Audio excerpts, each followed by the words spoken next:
लो जी, चटपटी खबर। Afghanistan cricket board ने वेस्ट इंडीज की सीरीज और उसके इमीडिएट बाद वर्ल्ड T20 के लिए अपना स्क्वाड अनाउंस कर दिया। पहले स्क्वाड, फिर उसके बाद मोटा मोटा इस स्क्वाड में क्या प्रोज क्या कॉन्स, उनके ऊपर एक नज़र डालते हैं। राशिद खान, इब्राहिम जादरान, रहमानुल्लाह गुरबाज, मोहम्मद इसहाक, सदीकुल्लाह अटल, दरवेश रसूली, शाहिदुल्लाह कमाल, अजमतुल्लाह उमरजई, गुलबदीन नैब, मोहम्मद नबी, नूर अहमद, मुजीबुर रहमान, नवीनुल हक, फजल हक फारूकी, अब्दुल्ला अहमद जई। ये स्क्वाड है। रिजर्व्स में हैं अल्लाह मोहम्मद गजनफर, इजाज़ अहमद जई, ज़ियाउर रहमान शरीफी।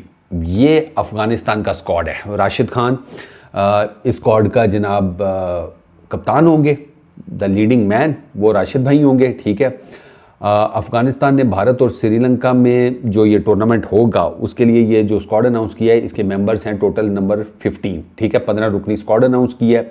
ये टीम पहले यूएई में, मैंने आपको बताया, वेस्ट इंडीज़ के अगेंस्ट 3 मैचेस की T20 सीरीज़ खेलेगी and then goes into world T20।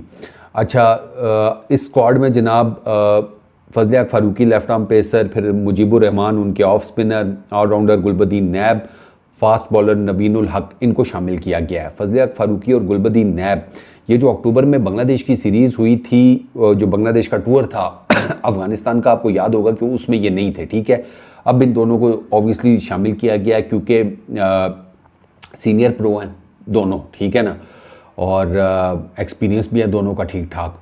अब गुलबदीन नैब भाई तो आपको पता है वो क्रिकेट तो खेलते ही खेलते हैं, लेकिन माँ कसम जो वो एक्टिंग करते हैं ना, आस्करवा लेवल।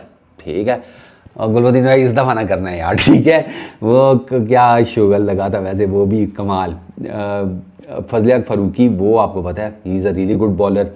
ठीक है, तो इन दोनों को डेफिनेटली इनकी एक्सपर्टीज़ की वजह से, एक्सपीरियंस की वजह से टीम में डाला गया है। अच्छा, अब मुजीबुर रहमान की वापसी की वजह से टीम में AM गजनफर उसकी जगह नहीं बन रही थी, तो उसको गजनफर को रिज़र्व खिलाड़ियों में रखा गया है।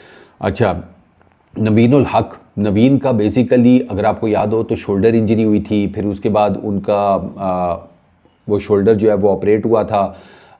एशिया कप सितंबर में वो इसी शोल्डर इंजरी की वजह से नहीं खेल सके थे, और लास्ट वो खेले थे दिसंबर 2024 में, यानी कि ऑलमोस्ट साल पहले वो इंटरनेशनल क्रिकेट खेले थे जिम्बाब्वे के अगेंस्ट T20 मैचेस, अगर आपको याद हो। तो उसके बाद नवीन नहीं खेल पाए थे क्योंकि उनके शोल्डर का इशू चल रहा था।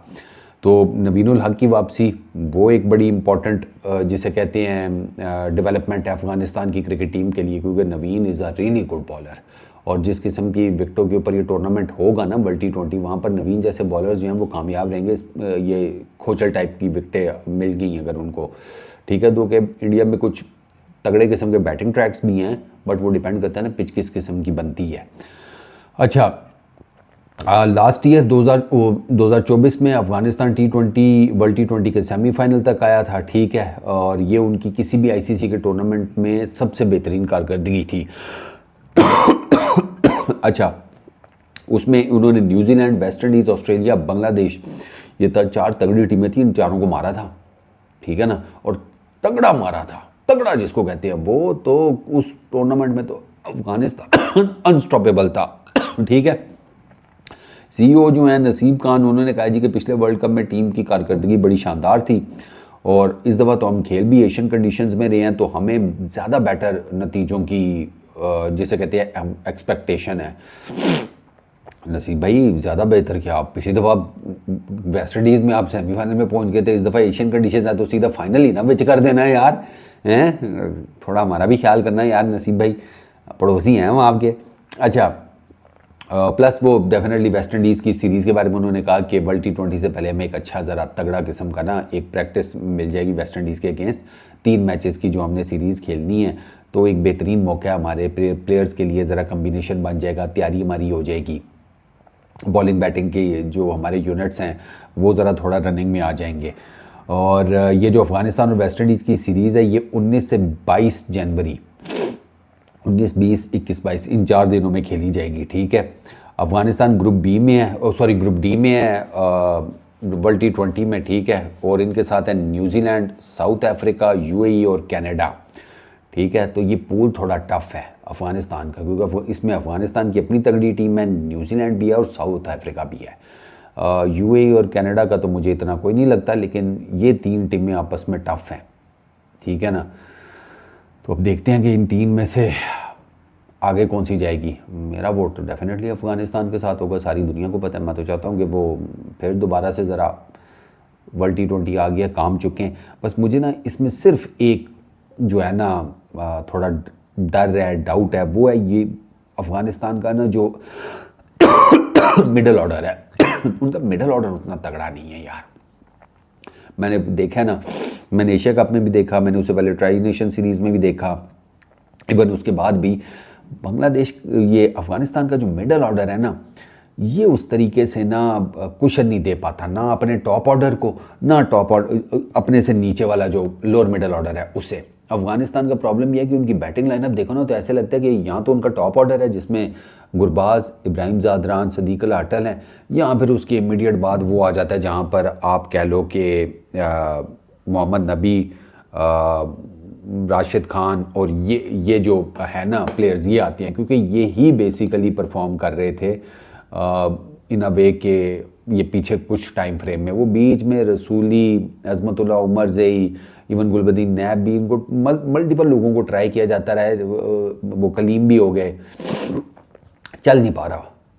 वो एक कॉज ऑफ कंसर्न है अफ़गानिस्तान की टीम के लिए। अगर इनका मिडल ऑर्डर थोड़ा सा सॉर्ट आउट होकर कुछ रन्स देना शुरू कर देना तब मज़ा आएगा अफ़गानिस्तान का, क्योंकि ये एक ऐसी टीम है कि इनका ना बड़ा सिंपल सा प्रोसीजर है। अफ़गानिस्तान का बड़ा स्टैंडर्ड SOP है मैच खेलने का।